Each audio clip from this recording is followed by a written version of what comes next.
The first step towards achieving your dreams is having the right coach. Get the best education with TADCOM Lab and make your AutoCAD 2D 3Ds Max dreams come true. Download the app now.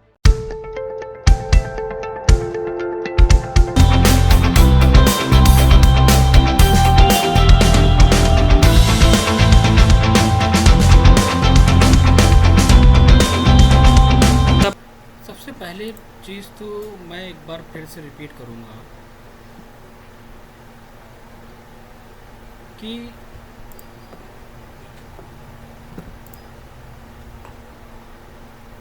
कोई भी हमारे पास project है,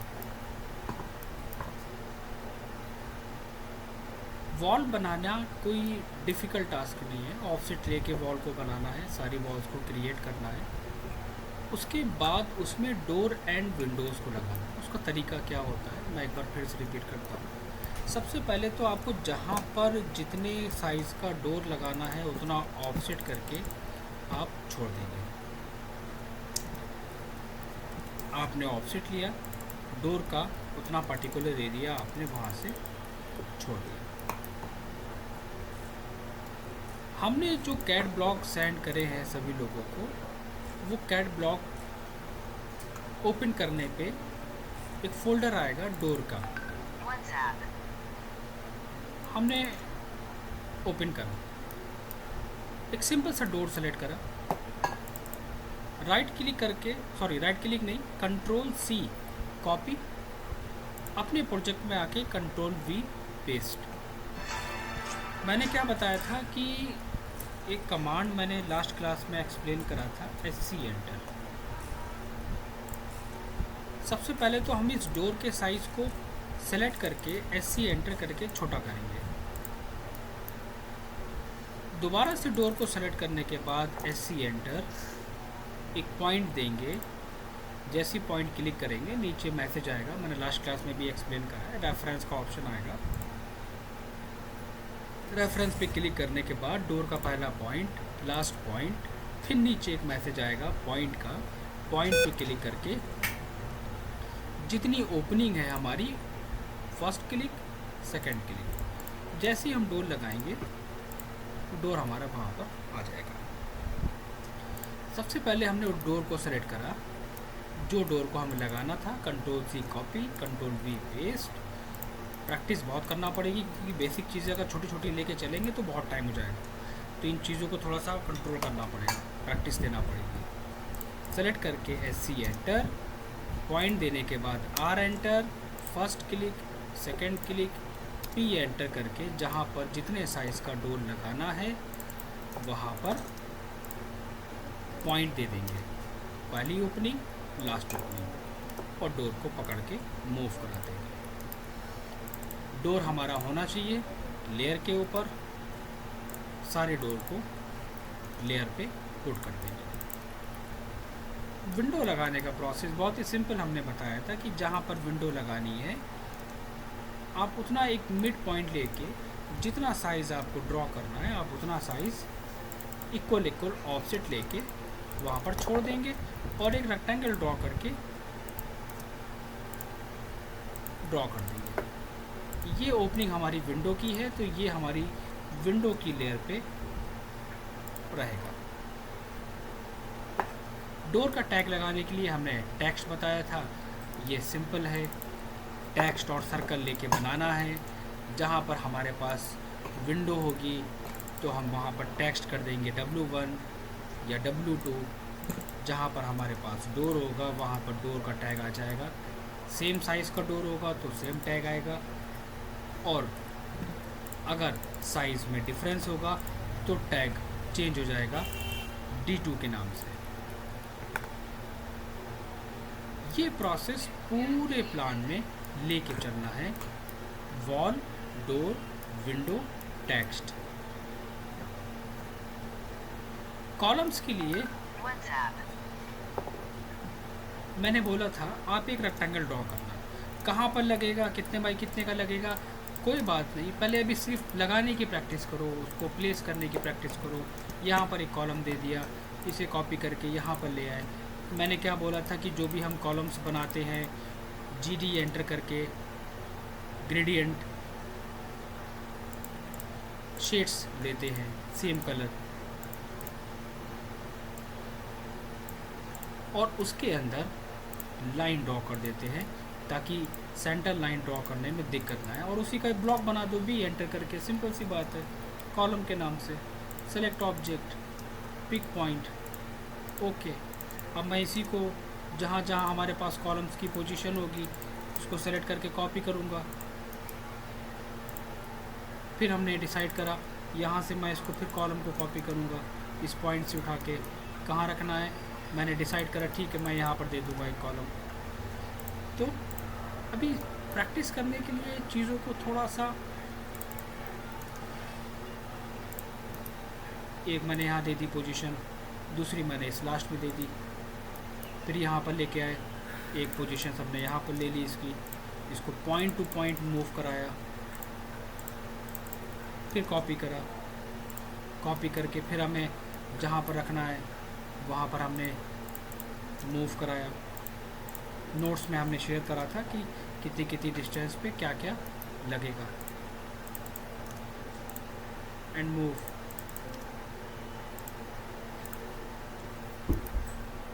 सारे columns को अपने according place कर लिया। Furniture item पे हम आते हैं, यहाँ पर प्रॉब्लम्स आ रही है कि हम फर्नीचर क्या लगाएं। आप डब्ल्यू सी को मेंशन कर दो। कैट ब्लॉक के अंदर बहुत सारे हैं। आप जब कैट ब्लॉक में आएंगे, kitchen, medical, table, TV set, sink, shower, WC, बहुत सारे हैं मॉडल, कोई लिमिटेशंस नहीं है। अभी तो सिर्फ लगाने की प्रैक्टिस करनी है। कोई भी आपने ऑप्शन चूज़ करा, कंट्रोल-C, अपने प्रोजेक्ट में आए, कंट्रोल-V, साइज़ बहुत बड़ा आ रहा है, मैंने इसको स्केल कर लिया, कहाँ लगाना है रोटेट करा एंड मूव करा दिया। अब डब्ल्यू.सी के साइजेस मार्केट में बहुत सारे हैं, वो चूज़ करे जाते हैं कैटलॉग के बेसिस पे। तो अभी हम कोई भी लगा देंगे। इनका जो कलर है, मैंने बोला था बहुत लाइट कलर से यूज़ करना। मैंने बोला था कि हमारे पास वैनिटी है, हमें नहीं पता वैनिटी का साइज़ कितना दें, कोई बात नहीं। आपने सोचा कि चलो 3 बाई 1.5 फीट हम लेके देखते हैं, कहाँ पर दोगे? मैंने कहा दिस पार्ट। अब ये बड़ा आ रहा है तो क्या करें? तो मैंने सोचा कि हम अपनी वॉल के कुछ, देखो लॉजिक भी होते हैं, हर चीज़ स्टैंडर्ड नहीं होती है, कुछ लॉजिक भी लगाए जाते हैं हर एक पार्ट में। इसको सेलेक्ट करा, मूव करा दिया, इसको सेलेक्ट करा, टच करा दिया वॉल से, और एक रेक्टेंगल ड्रॉ कर दिया हमने क्लोज करके। थोड़ा सा डिज़ाइन उसमें ऐड करना है, डिज़ाइन ऐड करा लो। एक वॉश बेसिन का ब्लॉक निकाल लो कैट ब्लॉक में से और उसको ले जाके वहाँ पर प्लेस कर लो, सिंपल। कलर इफेक्ट सबके लाइट रखे जाएंगे, ये तरीका है इसको 1 बाय 1 प्लेस करने का। मास्टर बेडरूम में आते हैं, यहाँ पर फर्नीचर क्या दे हमें नहीं पता। मैंने बोला भी था कि अभी स्टार्टिंग में प्रॉब्लम्स आएंगी प्लेस करने में, एकदम परफेक्ट इंसान नहीं होता है, फर्स्ट क्लास से थोड़ी सी दिक्कतें होती हैं। कुछ जो साइज़ है, कैसे बनाए फर्नीचर कैसे बनाए, आप रेक्टेंगल ड्रॉ कर लीजिए 6 बाई 6 का, उसको बना लीजिए। और आपके पास तो यहाँ दिया हुआ है, मैंने क्लास में भी ये एक्सप्लेन करा था कि ब्लॉक का यूज़ आप कर सकते हो अगर आपको समझ में नहीं आ रहा है। आप ब्लॉक निकाल लीजिए, वहाँ पर आप कॉपी पेस्ट करिए, कंट्रोल-C, कंट्रोल-V, छोटा करिए उसको स्केल करके। अब इसको हम अपने स्टैंडर्ड डायमेंशंस पे कन्वर्ट करेंगे। मैंने तोड़ने के लिए कमांड पढ़ाया था कि अलग अलग पार्ट में करा जाता है, एक्सप्लोड, एक्स एंटर। मैंने एक्स एंटर किया, सेलेक्ट करके एंटर किया तो वो टूट गया। अब क्या है, 6x6 का मैंने 6 फीट का ऑफसेट ले लिया, कहाँ आ रहा है, इतने में आ रहा है, इसको एक्सटेंड करा, बाकी को ट्रिम कर दिया। एक आर्क लेके, ज़रूरी है कि हम अपने ब्लॉक पे ही डिपेंडेंट होंगे, क्या हमारा खुद का माइंड नहीं है? हम लोग इतना तो लॉजिक लगा ही सकते हैं, डेकोरेट करना, अच्छा बनाना उसको, कौन सी लिमिटेशंस हैं, बन गया। ये साइज़ टेबल के नहीं अच्छे लग रहे हैं, टेबल का साइज़ क्या दें, चलो ठीक है 12x12 ले लेते हैं, प्लेस कर लेते हैं इसको, सेलेक्ट एंड मूव। मतलब क्या हुआ कि चीज़ों को हम खुद से डिसाइड करेंगे, लेकिन मेहनत लगेगी उसको बनाने में, उसको टाइम लगेगा बनाने में। अब ये तो है नहीं कि स्टैंडर्ड के सारे ब्लॉक्स हमको बने बनाए मिल जाएंगे, वो तो हो नहीं सकता, तो इसके ब्लॉक्स बना के रखने पड़ेंगे। इसी टेबल के अंदर ये जो पहले से बना हुआ था साइड टेबल, इसको सेलेक्ट करके मैंने इसको ग्रुप में कन्वर्ट कर दिया। ये रहा ग्रुप का ऑप्शन, सेलेक्ट करके ग्रुप, ब्लॉक नहीं करा, ग्रुप कर दिया, ज़रूरत ही नहीं पड़ी हमें। स्केल, उसी पार्ट को कॉपी करके साइड में लेके चले गए, बन गया बेड। इतने सी बस मेहनत करनी थी। इस पूरे मॉडल को सिलेक्ट करके ग्रुप में कर दिया, और लाइट कलर से मैंने बोला था कि फर्नीचर्स आइटम को मेंशन करना है, कहाँ लगाना है, इसको लिया, सेंटर पॉइंट पकड़ा, जहाँ पे लगाना है वहाँ पर प्लेस कर दिया, आ गया बेड हमारा।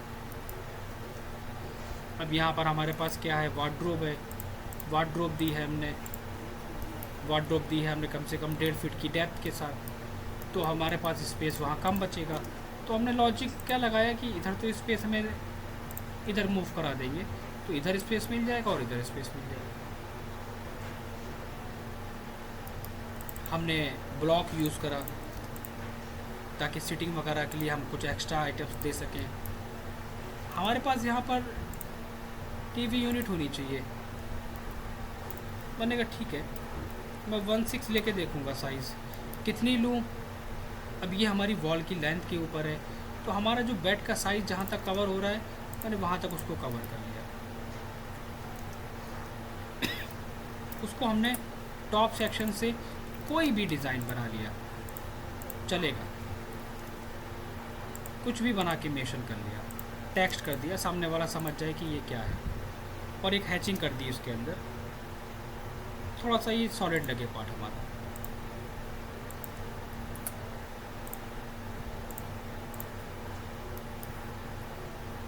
इस तरह हमको लाइट कलर से फर्नीचर्स को बना के लगाना। अब पॉइंट यहाँ पर ये आता है कि हमको नहीं पता, मैंने फर्स्ट क्लास में एक्सप्लेन करा था कि साइजेस के बारे में मैं एक्सप्लेन करूँगा, क्योंकि हर एक का कुछ ना कुछ स्टैंडर्ड साइज़ होता है। साइज़ ऑफ बेड स्टैंडर्ड यहाँ पर गिवन है, यहाँ पर पहले से ही मेंशन करा गया है। King size bed measure 72 into 78 inches का होता है and are suitable for master bedroom that are at least 12 feet wide. जो मास्टर बेडरूम के लिए होता है, जो 12 फीट से बड़ा होता है, वहाँ पर किंग साइज बेड का साइज़ 72 इंटू 78 इंचेस हम फॉलो कर सकते हैं। Queen size bed 16 to 78 inches का and are suitable for compact या स्मॉलर बेडरूम के लिए। कॉम्पैक्ट या smaller bedroom options for sliding panel wardrobe. अगर आपके पास स्मॉल बेडरूम है तो आपके पास एक ऑप्शन है कि आप स्लाइडिंग पैनल वार्डरोब दे सकते हो। Because they work as good space saving solutions. अगर आप टीवी यूनिट वगैरह मेंशन करना चाहते हो तो इन्होंने यहाँ पर दिया है the ideal size of TV for bedroom should B, कितने बाई कितने का होना चाहिए और क्या डिस्टेंस, कितना क्लियरेंस वगैरह सब आपको इसके अंदर मिल जाएगा। चाहे वो ड्रेसिंग टेबल्स की हाइट से लेके स्टडी टेबल, हर एक चीज़ जिसमें प्रॉब्लम आती है स्टैंडर्ड को समझने में। चाहे वो comfortable ceiling height for the bedroom should be at least 9 feet, anything else than this makes the space for हर एक चीज़ मिलेगी इसमें। इसी के साथ साथ हमको ये भी आइडिया होना चाहिए फर्नीचर से लेके यहाँ पर हमारे पास और भी चीज़ें हैं। हम ड्राइंग रूम में चीज़ें मेंशन कर रहे हैं, तो ड्राइंग रूम में हमारे पास क्या क्या होना चाहिए, स्टैंडर्ड कॉफ़ी टेबल विड्थ कितनी होनी चाहिए, कॉफ़ी टेबल लेंथ कितनी हो सकती है, हाइट कितनी हो सकती है, ये तक वहाँ पर गिवन होता है। साइड टेबल अगर हम दे रहे हैं ड्राइंग रूम में तो वहाँ पर कितनी कितनी साइज़ 22 से 36 इंच हम लेके चल सकते हैं। रक साइज़ मीडियम कितने कितने के वहाँ पर यूज़ कर सकते हैं हम। यहाँ तक अगर हम वॉशरूम दे रहे हैं तो वॉशरूम के अंदर भी बहुत सारी डिटेल्स होती है जो हमें देना चाहिए। एग्ज़ाम्पल मैंने यहाँ पर अभी क्या बताया था कि हमने वॉशरूम के अंदर मेंशन कर दिया WC, वैनिटी, शावर एरिया। अब कितना कितना डिस्टेंस छूटना चाहिए, कितना स्पेस होना चाहिए WC लगाने के बाद और वैनिटी लगाने के बाद, वो चीज़ें हमें कहाँ मिलेंगी, वो मिलेंगी हमें स्टैंडर्ड के अंदर। वहाँ पर हमें क्या क्या मिलेगा, वहाँ पर हमें टाइप्स ऑफ बाथरूम के नेम और उनके साइजेस मिलेंगे कि हाफ बाथरूम जिसे पाउडर रूम कहते हैं उसका साइज़ क्या होता है, क्वार्टर बाथरूम टॉयलेट क्या होता है, जैक एंड जिल बाथरूम क्या होता है हमारा, उनकी कैटेगरीज, उनके साइजेस। और यहाँ तक ये भी आपको मिल जाएगा कि standard toilet dimensions and clearance कितनी होनी चाहिए, द स्टैंडर्ड टॉयलेट हाइट कितनी होनी चाहिए from the top of the seat, toilet width कितनी होनी चाहिए, हर एक चीज़।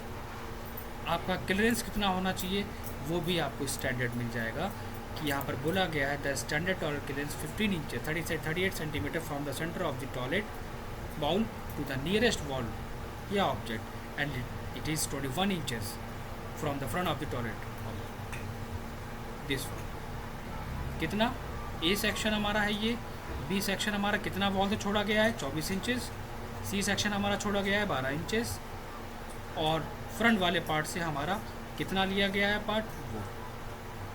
तो ये सारी चीज़ें चाहे वो शॉवर एरिया हो चाहे वो बाथटब हो, उन सब की इंफॉर्मेशन जब हमें मिलेगी तभी हम सारी चीज़ें वहाँ पर मेंशन कर सकते हैं। अब इसमें काम करने का तरीका क्या होता है कि पहला काम स्टैंडर्ड को पढ़ना,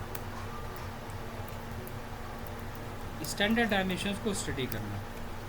दूसरा मैंने बोला था एक चीज़ और होती है, हमको ये आइडिया नहीं होता है कि प्लानिंग के अंदर हमें क्या क्या साइजेस लेके चलने चाहिए, हम क्या क्या बेडरूम के साइजेस। जी बताइए जनाब। आप टेक्स्ट कर दिया करो, बीच में बोल दिया करो क्योंकि नज़र नहीं जाती है ना उस पर, इसलिए हम देख नहीं पाता हूँ मैं। बताइए।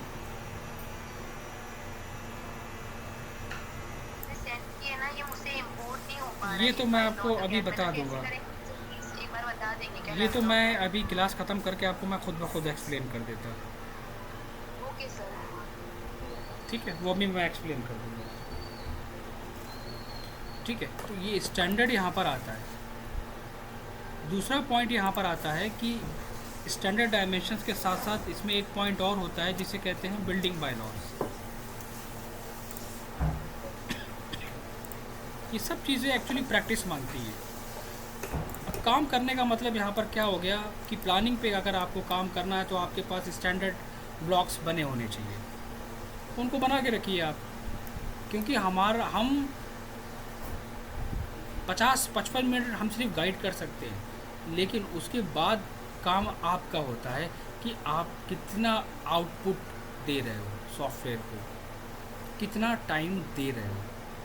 अब प्रोफेशनली वे में काम करने का मतलब होता है it's not a easy task कि हमें एक प्रोफेशनल बनना है और हम बन गए। उसके लिए बहुत मेहनत करना पड़ती है, अप्रॉक्स 5-6 घंटे कंटिन्यू बैठना पड़ेगा सॉफ्टवेयर पे, बिल्कुल कॉमन सी बात है, मिनिमम 5 to 6। क्यों? क्योंकि अब वर्क करना है तो आपके पास स्टैंडर्ड ब्लॉक होने चाहिए।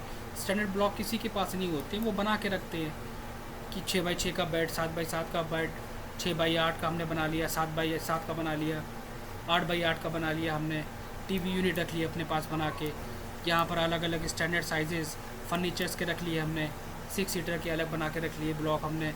हर एक का ब्लॉक फर्नीचर आइटम वैनिटी से लेके हर एक चीज़ बना के रखनी पड़ेगी। डोर के सिंबल्स 2.5 फीट, 3, 3.5 फीट, 4 फीट, 4.5, 5, 6 उनको बना के रखना पड़ेगा, क्योंकि जब तक हमारे पास इनकी लाइब्रेरी नहीं होगी हम काम नहीं कर पाएंगे। फिर हमारा टाइम उसी में लगेगा कॉपी एंड पेस्ट करने में और उसको चेंज होने में। तो प्लानिंग का मतलब क्या हुआ, यहाँ पर टाइम सेव करना है तो आपके पास ब्लॉक आपके पास खुद के बने होने चाहिए, क्योंकि एक एक चीज़ कोई बनाता नहीं है बैठ के, उनको बना के प्रॉपर वे में अपनी खुद की लाइब्रेरी बना के रखना पड़ेगा। बात करते हैं अब यहाँ पर कि हमारे पास, मैंने फर्स्ट डे डिस्कस करा था कहाँ पर बेडरूम, कहाँ पर वॉशरूम, क्यों और कितना देना चाहिए, ये चीज़ें डिसाइड करी जाती हैं हमारी किसकी, बिल्डिंग बाय लॉ के अंदर। बिल्डिंग बाय लॉज में ये गवर्नमेंट के कुछ थंब रूल होते हैं जिन्होंने बोल दिया गया है कि आपके प्लानिंग के अंदर कुछ चीज़ें मस्ट हैं जो आप देंगे, और वो क्या क्या चीज़ें हैं। जैसे कि उन्होंने कहा है कि आप अगर प्लानिंग कर रहे हो तो आपकी प्लानिंग में वहाँ पर सेटबैक या बिल्डिंग लाइन होनी चाहिए। फर्स्ट क्लास में हमने डिस्कस करा था कि हम क्यों लॉन देते हैं, हम फ्रंट लॉन किस लिए छोड़ते हैं, वो सारी चीज़ें यहाँ पर बताई गई हैं। हम क्यों ओपन स्पेस छोड़ते हैं, क्यों बेडरूम को हम साइड में डालते हैं, क्यों डाइनिंग को सेंटर में रखते हैं, क्यों किचन हमारा डाइनिंग से अटैच होता है। ये सब एक फिक्स है कि कौन सा स्पेस कहाँ पर यूज़ करना है, ये बिल्डिंग बाय लॉज के ऊपर डिपेंड है। यहाँ पर मेंशन करा गया है सेटबैक या बिल्डिंग लाइन। सेटबैक की बिल्डिंग लाइन मतलब उन्होंने बोला है कि building by law decade the minimum open space required in front of the building. Minimum open space आपकी बिल्डिंग के सामने होना चाहिए फेसिंग अ रोड, जिसे कहा जाता है सेटबैक या building line. This regulations aims to maintain street aesthetics. किस लिए इन्होंने ये पॉइंट भी बोला है कि क्यों छोड़ा जाता है फ्रंट स्पेस हमारा। This regulations aims to maintain street aesthetics, prevent over crowding को मेंटेन करने के लिए, and enhance safety by improving visibility. उस स्पेस को हम setback area can also be repurposed as parking space या ग्रीन एरिया के नाम से भी जाना जाता है। जो लोग कहते हैं कि फ्रंट लॉन छोड़ दिया, क्यों छोड़ा, किस लिए छोड़ा, ताकि बस फ्रेश एयर आए। हर एक चीज़ का खुद स्टैंडर्ड होता है, कोई भी चीज़ ऐसे अपने मन से नहीं दी जा सकती है। उन्होंने ये तक बोला है कि साइज़ ऑफ रूम, कि अगर आप कोई भी रूम डिज़ाइन कर रहे हो तो building by law stipulate minimum open room sizes, minimum open room sizes होने चाहिए for health and proper ventilations के लिए। Different types of room have specific size requirement. उन्होंने ये भी बोला है कि अलग अलग रूम के साइज़ हो सकते हैं कंडीशंस के अकॉर्डिंग। क्योंकि बच्चों को पढ़ा दिया गया है कि 10 बाई 10 होता है, 11 बाई 11 होता है, 12 बाई 12 होता है। क्या है ये स्टैंडर्ड है, कहाँ लिखा हुआ है, क्या किसने बताया है, क्यों बताया है, किस लिए बताया है, कुछ फिक्स नहीं होता है। यहाँ तक कि हाइट ऑफ बिल्डिंग भी फिक्स कर दी गई है। The height of building is determined based on street width to maintain urban aesthetics and safety. Narrow street have lower height allowance. अब इन्होंने क्या बोला है कि आप अपने रूम साइजेस हमारे स्टैंडर्ड के बेसिस पे दीजिए।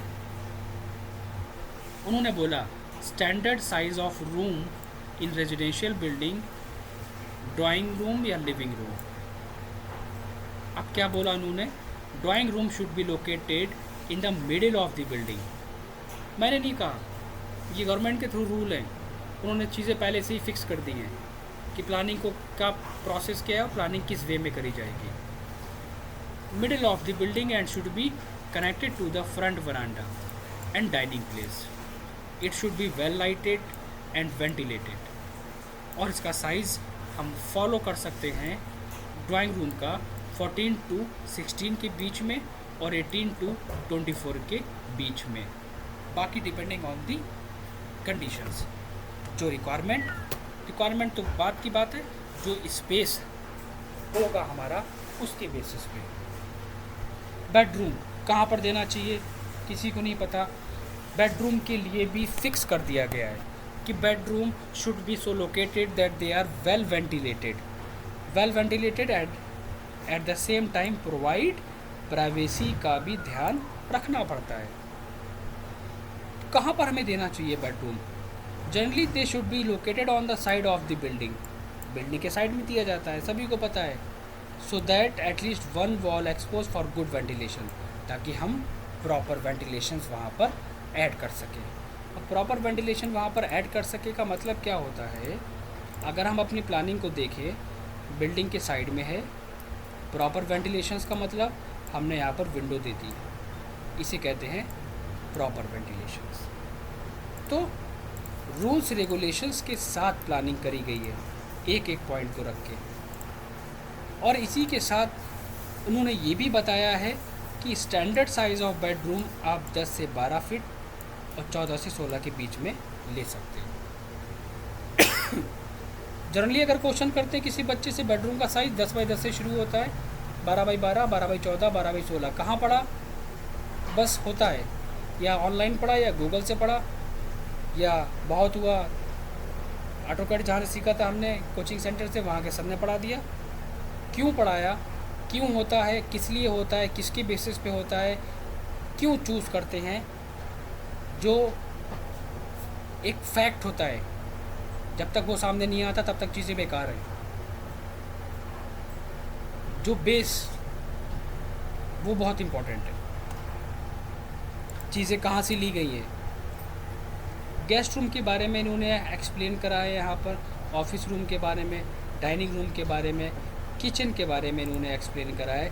Kitchen should be provided in near rear corner of the building, but north east corner is the best. Standard size of the kitchen आप 8 से 13 और 10 से 12 के बीच में ले सकते हो। यहाँ तक इन्होंने स्टोर रूम के बारे में भी एक्सप्लेन करा है कि स्टोर रूम का साइज़ हम कितना लेके चल सकते हैं।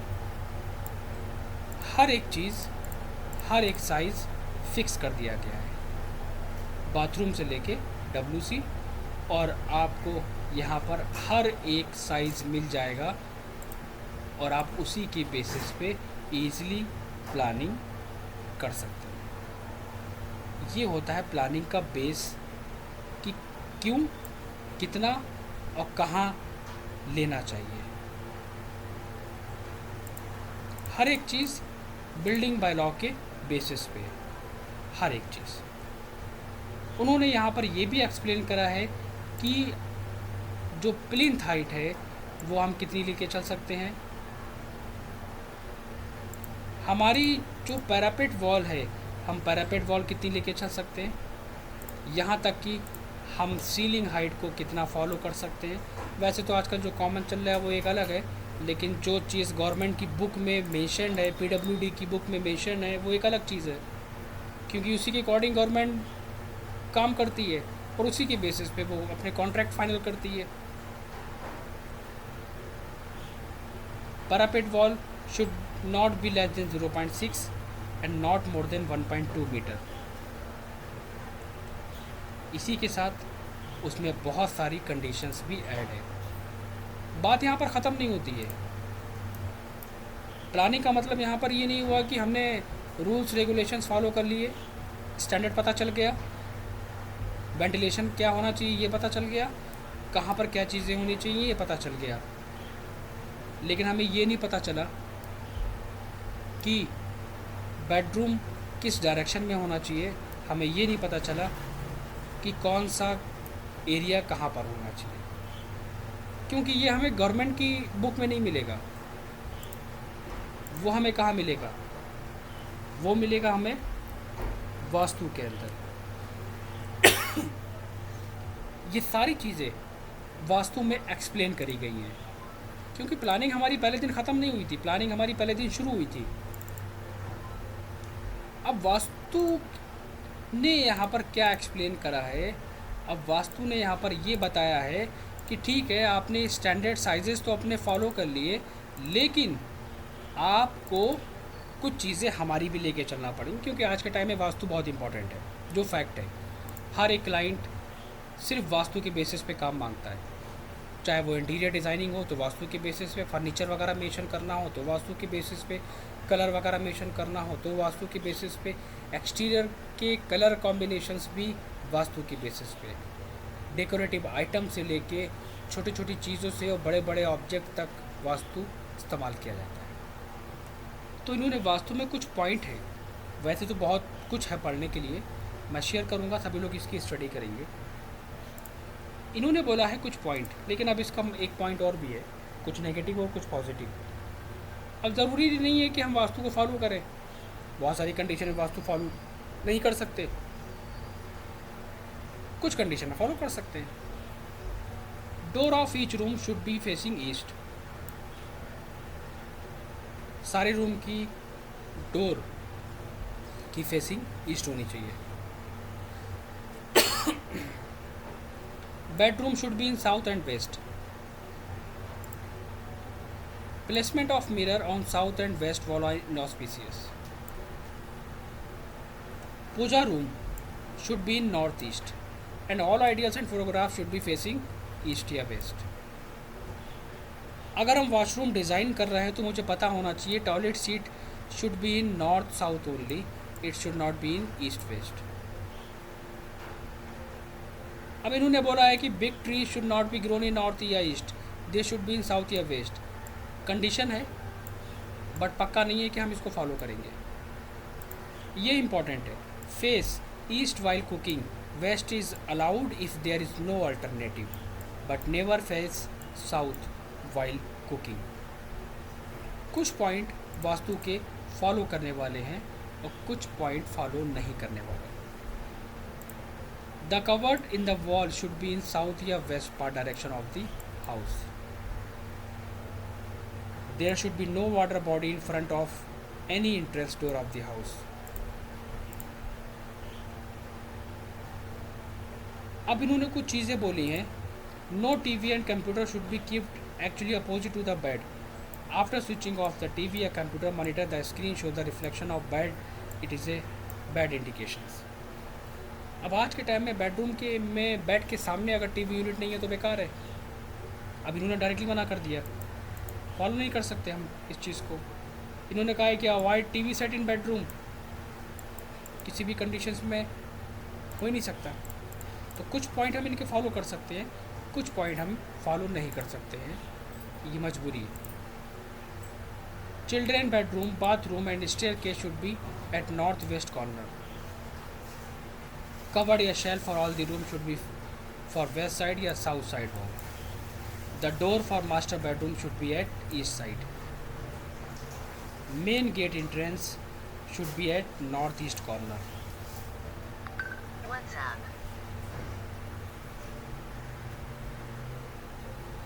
और भी इन्होंने कुछ चीज़ें दी हैं। इन्होंने कुछ अपने भी दिए हैं स्टैंडर्ड, लेकिन वो स्टैंडर्ड हम नहीं फॉलो कर सकते क्योंकि हमारे पास ऑलरेडी बिल्डिंग बायलॉ के स्टैंडर्ड्स हैं। और भी इन्होंने कहा है कि कहाँ पर क्या क्या चीज़ें आप कर सकते हो। Bedroom on the north east side of the house will cause trouble, अगर कोई सी चीज़ किस डायरेक्शन में करेंगे गलत होगी तो उसका क्या क्या इफ़ेक्ट पड़ेगा, ये भी इन्होंने बताया है। Children bedroom should be in the north या west side. Guest bedroom are best located in the north west corner but can also be located in the north east corner. Wardrobe should be located on the north west या south west side of the bedroom. Dining room अगर आप दे रहे हो तो dining room के बारे में भी इन्होंने बहुत सारी कंडीशंस कर दी हैं कि the dining room should be located on the waste side of the house या ऑन द ईस्ट या north. If the kitchen is on the ground floor the dining room should B not be on first floor. अगर ground floor पे kitchen है तो आपके ground floor पे ही dining होना चाहिए। यहाँ तक कि अगर आप वॉशरूम डिज़ाइन कर रहे हो तो वॉशरूम के बारे में भी यहाँ पर बोला गया है। Bathroom can be on the west या north west side of the building but not on the east side. Sink should be placed on the north या east side of the room. Bath tub should be also located on the north east या west या east side. हर एक छोटे से छोटा object भी वास्तु के बेसिस पे प्लेस करा जाता है। हर एक चीज़, चाहे वो रीडिंग रूम हो, चाहे वो पूजा रूम हो, चाहे कुछ भी हो, सारी चीज़ें वास्तु के बेसिस पे होती हैं। इसके मैं कुछ नोट्स शेयर करूँगा सभी लोगों को। सभी लोग बिल्डिंग बायलॉस के नोट्स स्टडी करेंगे। वास्तु के नोट स्टडी करने के साथ साथ उनको बना के रखेंगे अपने पास आगे काम करने के लिए। जो जो इम्पोर्टेंट पॉइंट्स हैं सभी लोग इसके नोट्स को बनाएंगे और उसी की बेसिस पे काम करेंगे। बिल्डिंग बाय लॉ की स्टडी करनी है और जितने भी हम स्टैंडर्ड डायमेंशंस को फॉरवर्ड करेंगे वो सारी स्टैंडर्ड डायमेंशंस पढ़नी है सब लोगों को कि क्या क्या चीज़ें हो सकती है, कहाँ पर क्या साइज़ हमको लेना है, ड्राइंग रूम में क्या क्या स्टैंडर्ड हमको फॉलो करने हैं, हर एक चीज़। ये सारे नोट्स मैं फॉरवर्ड करूँगा हर एक को, वहाँ पर आपको सब कुछ मिलेगा क्योंकि उसी की बेसिस पे हम आगे काम करेंगे। और भी उसमें बहुत सारी चीज़ें मिलेंगी। स्क्वायर एंड टेबल कितनी होती है, square table, rectangular table, book shelf का साइज़ कितना होता है, 3 सीटर सोफ़ा 38 इंचेस डीप और 90 इंचेस वाइड,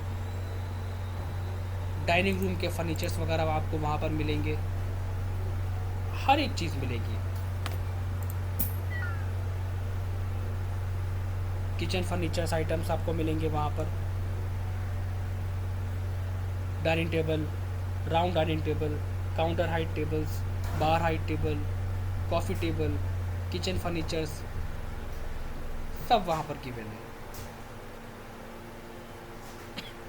यहाँ तक कि कौन कौन से बेड होते हैं, twin size bed 39 inches wide and 80 inches long, double या full size bed, queen size, eastern king size, California king size, chest of drawer, night stand, हर एक का स्टैंडर्ड वहाँ पर मिलेगा और उसी स्टैंडर्ड की बेसिस पे आपको वहाँ पर अपनी प्लानिंग करनी है। अपनी प्लानिंग में ऑब्जेक्ट को मेंशन करना। अब ये क्वेश्चन नहीं आना चाहिए कि फर्नीचर्स के साइज़ हम क्या ले सकते हैं। अब ये क्वेश्चन नहीं आना चाहिए कि हम WC मेंशन करें तो कितना क्लियरेंस होना चाहिए। अब ये क्वेश्चन नहीं आना चाहिए हमारे पास कि हम बेडरूम के अंदर क्या क्या चीज़ें दे सकते हैं। ये मैंने पहले भी बोला था कि बेडरूम के अंदर चीज़ें समझ में नहीं आ रही हैं तो आप रेफरेंस लीजिए ऑनलाइन, उस रेफरेंस के बेसिस पे मेंशन करिए। प्लानिंग कुछ नहीं है, प्लानिंग सिर्फ और सिर्फ आपकी standard dimensions, building by laws और वास्तु के बेसिस पे पूरी की पूरी प्लानिंग करी जाती है। सेंटर लाइन ग्रिड को मेंशन करने का प्रोसेस मैंने बताया था। मैंने बोला था सेंटर लाइन को कैसे मेंशन करा जाता है, पहली क्लास में मैंने बताया था। कॉलम्स को देने के बाद एक्सेल का, मैं फिर से रिपीट कर रहा हूँ ताकि किसी को कोई दोबारा प्रॉब्लम ना हो, एक्स लाइन का यूज़ करा जाता है एक्सेल एंटर करके, एच या वी, हॉरिजॉन्टल या वर्टिकल। आपने एक्सेल एंटर करा, वी एंटर करा, सारे कॉलम्स को वहाँ पर ले लिया, हर एक का सेंटर पॉइंट। फिर एक बार रिपीट कर रहा हूँ मैं,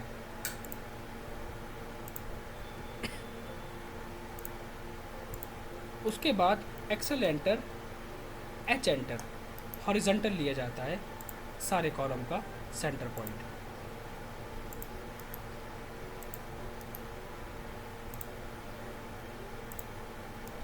उसके बाद हमने क्या बताया था, एक रेक्टेंगल ड्रॉ करा जाएगा टॉप वाले कॉर्नर से बॉटम वाले कॉर्नर तक। उसको ऑफसेट करा जाएगा 10 से 12 फीट का कि कितना गैप छोड़ना है हमें। एक्स्ट्रा पार्ट को हम ऊपर से ट्रिम कर देंगे एंड बॉटम से ट्रिम कर देंगे और डिलीट कर देंगे। तो हमारा क्या निकल के आएगा, हमारी ये जो लाइन आएंगी, इन लाइन को हमने क्या बोला था, लॉन्ग और शॉर्ट डैश पे रखते हैं, जिसका नाम आपको मिलेगा लोड के अंदर सेंटर 2 के नाम से। Centre, long and short dash.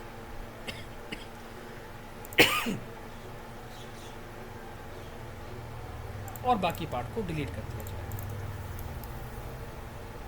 इसके नाम भी मैंने बोले थे, इनको ग्रिड हेड कहा जाता है।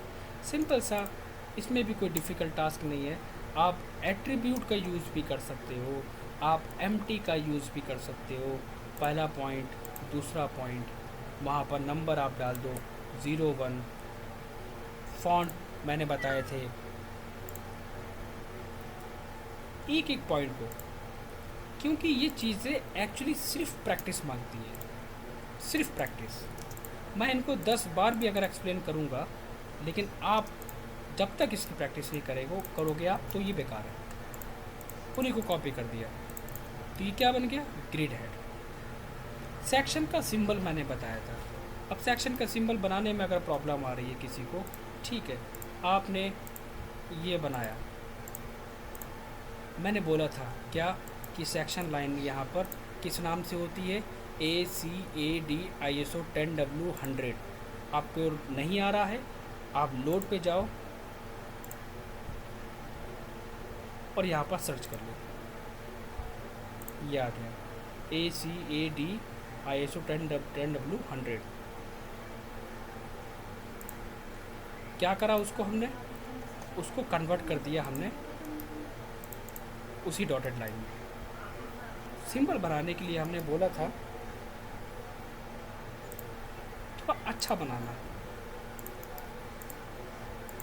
ये बहुत प्रैक्टिस मांगती है,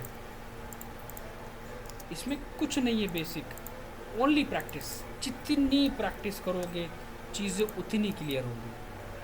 अगर हम इनको 20 क्या 100 बार भी अगर रिपीट करें, तो तब भी वो चीज़ें माइंड में नहीं जाएंगी, जब तक आप लोग इस पर टाइम नहीं दोगे तब तक। अभी हमने क्या करा, यहाँ पर इसको मूव करा दिया, मूव करा के इसके ऊपर हमने टेक्स्ट लिख दिया, y और y डैश और x और x डैश। तो मैंने बोले थे 2 सेक्शन होते हैं, एक हॉरिजेंटल एक वर्टिकल। x और x डैश हॉरिजेंटल, y और y डैश वर्टिकल, दोनों सेक्शन दे दिए हमने।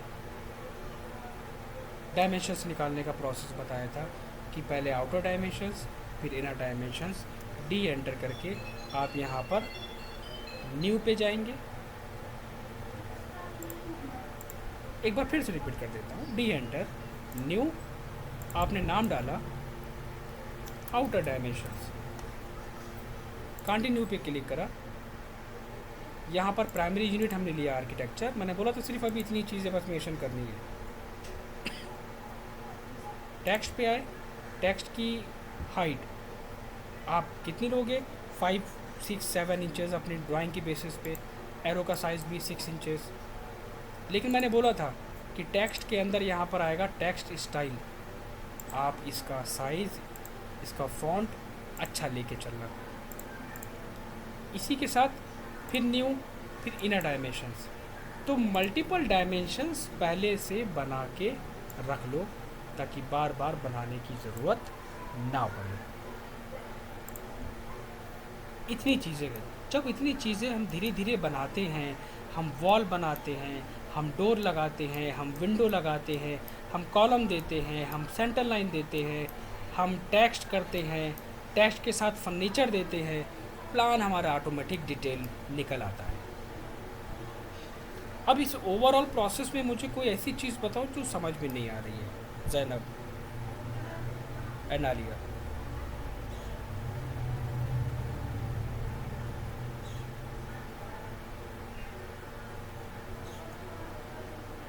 कैट ब्लॉक कैसे डाउनलोड करना है, एक बार मैं फिर से रिपीट कर देता हूँ। कैट ब्लॉक के लिए हमने जो लिंक सभी लोगों को शेयर करा है, वो कैट ब्लॉक पे जाएंगे, यहाँ पर आप डाउनलोड का ऑप्शन लिख के आएगा, डाउनलोड पे क्लिक करेंगे। जैसे ही आप डाउनलोड करेंगे तो वो डाउनलोड हो गया, आपके कहाँ चला जाएगा? आपके डाउनलोड वाले ऑप्शंस में चला जाएगा। वो आपका डाउनलोड ऑप्शंस में जाएगा। कैसा देखने में आएगा? ये यहाँ पर लिखा हुआ है डाउनलोड, ये डाउनलोड में आ गया।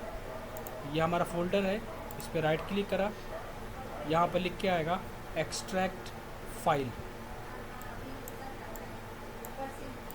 Right click, extract file, extract पे क्लिक करा,